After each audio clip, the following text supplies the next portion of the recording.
My tier limit players, I feel you. Come here, girl. Oh, come say hi to the tier limit players. Come here. Come here, girl.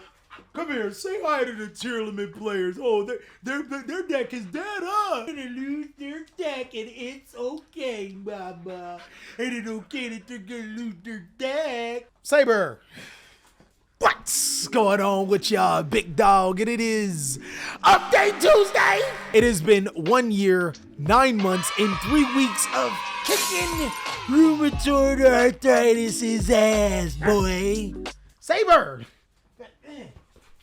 Yeah. Go get it. One thing that I've noticed since getting older is that changes are to come. Whether it's your financial situation, maybe it's your friends and family, maybe it's your body that's changing. And the biggest thing about it is just learning to accept change. Change does happen in a myriad of ways, and it's for the good or the bad. But what makes you, you, is how you accept and embrace that change, how you push forward. Kind of like how we gonna be pushing forward with tier limit dead, boys. So you spend $500 on your deck, you can't play it, tier 0 toxic, I'm just playing with you guys. Tier limit is actually a playable deck still. I even put a copium build on my Twitter, so if you want to go ahead and check that one out, it surprisingly works. But today we're going to be talking about the meta decks after the Forbidden List, decks that we think are the most powerful and you should be looking out for. So without further ado, let's jump on in. Okay, so off the top of my head, these decks are extremely powerful because A, power creep, B, they can play around board breaker Yu-Gi-Oh cards that are going to be prevalent inside of this format, and also Nibiru, the primal being, is now the most scariest card in the game as of speaking right now. The deck needs to be able to play around that. The reason why I say this is because right now, Kashtira is considered the best deck in Yu-Gi-Oh!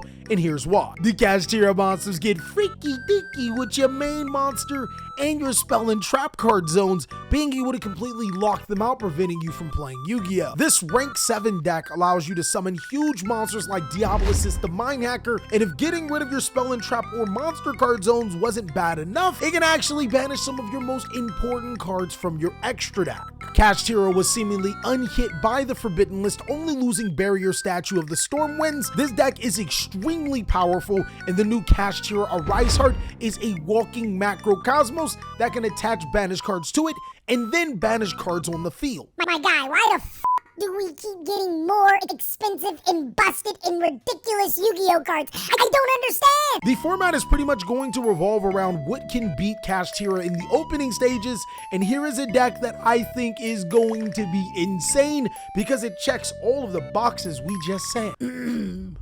esteemed connoisseur would say, Mommy Milkers! Labrynth is a strategy that is built to be able to take on the Kashtira strategy. Not only can it mainboard and search cards like Evenly Matched, a really powerful board breaker to be able to break the Kashtira strategy, itself isn't necessarily affected by Evenly Matched because, you activated a trap card. If your opponent uses Evenly Matched as a Labrynth player, typically you can have trap cards to be able to respond, and then monsters like Lady Labrynth will be able to special summon herself and rebuild your resources, while also serving as a chunky Big Mommy Milkers Millhouse monster you can't beat. This trap-based deck is the art of control, and I actually made an archetype analysis on it. It is literally primed to be Konami's next best control Yu-Gi-Oh deck, being able to control the game with powerful trap cards, and every normal trap card is damn near searchable. Now, Labrynth 100% benefits from tier limits being hit. There's going to be less Bestial, so dark monsters won't be banished. Those board breaker cards you're going to play, well, you're going to flip trap cards face down with Book of Eclipse? I think not. And the Ishizu cards being limited is nothing but a big plus. Almost all of the same things can be said for the Albaz Despia strategy. This strategy is another one of the powerhouse decks that got so much support in Photon Hypernova. Albaz got 2 new powerful fusions in Rhineworm the Striking Dragon and Guacamole the weird looking dragon. Now on surface level, these 2 cards may not seem ridiculously powerful, but trust me, they are. Not only does Rhineworm allow you to send monsters like Tri-Brigade Mercurior to the graveyard to banish with a Bestial and get a free search, Guacamole is a card that can be special summoned with Blazing Cartesia. This gives you another target for fusion deployment to be able to special summon a monster from your deck to your side of the field. And since Blazing Cartesia is a polymer Well, it is another way to be able to special summon a fusion summonable fusion material fusion card to your side of the field. A deck that no one is seeing right now is going to be Mikanko. Mikanko! I don't know.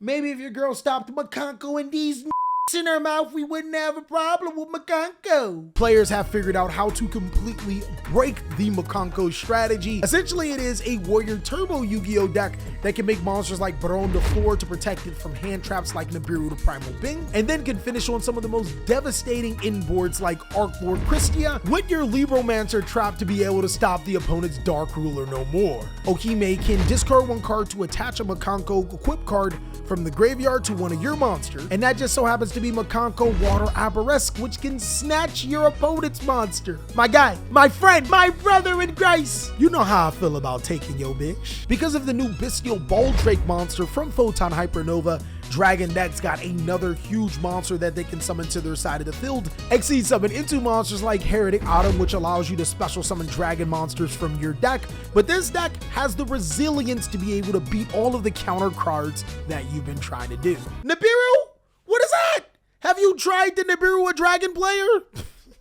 And what dragon players have been doing for ages to get rid of some of the most powerful board breaker cards, especially the ones that prevent you from responding with monster effects like Dark Ruler No More, is use cards like Dragon Maid Tiding in response to the Dark Ruler No More, and then chain monsters like Hot Red Dragon Archfiend Abyss to be able to negate the card effect. This deck is a walking cheat code, my brother in Christ. It can be so many decks. Have you played against dragons recently? And last is the Copium. My guys, I want you to put down below in the comment section, what is your Copium deck that you are picking? What do you think will be meta because of the Forbidden List?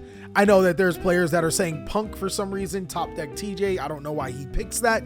Then there are players saying more esteemed decks like Endymion, Solomon Great, but I'm going to be picking an old school deck that is coming to the new school with some power. The 7-year-old Dino deck is back into meta contention, and it's because of a card that came off of the Forbidden List. True King of Lethosagam allows you to special summon this card to your side of the field by destroying 2 earth monsters. My guys, killing a baby has never been so easy. Like, come on now.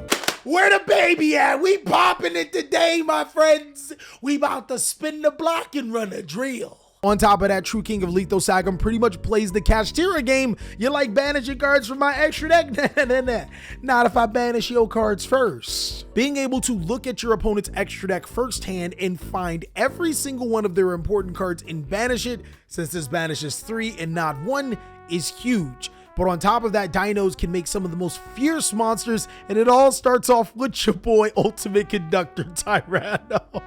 My guy, it has been 7 years and this card is still good. This card flips all of the Kashtira's monsters face down, reminiscent to when me and your mom watched Disney Plus and Thrust. This card also can attack every single one of those face down monsters, clearing their boards with ease and helping you win the game. You could say that it was my triple tactics to thrust the Kashtira board with Dino. It's kind of crazy how Konami decided to make all these Kashtira monsters lower than 3,500. And yeah, the dinosaur deck has always been immune to cards like Nibiru because of Miscellaneous Ceres, and having its board broke?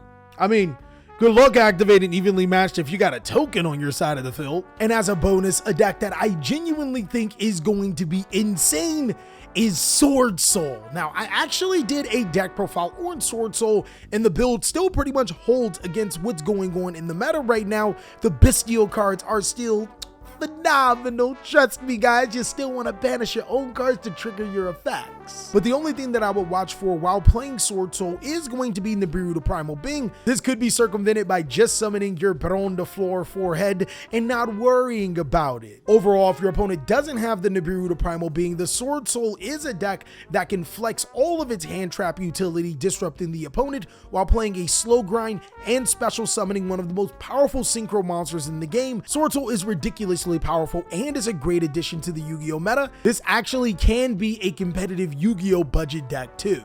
And that is all that I have for the next meta Yu-Gi-Oh decks after the Forbidden List.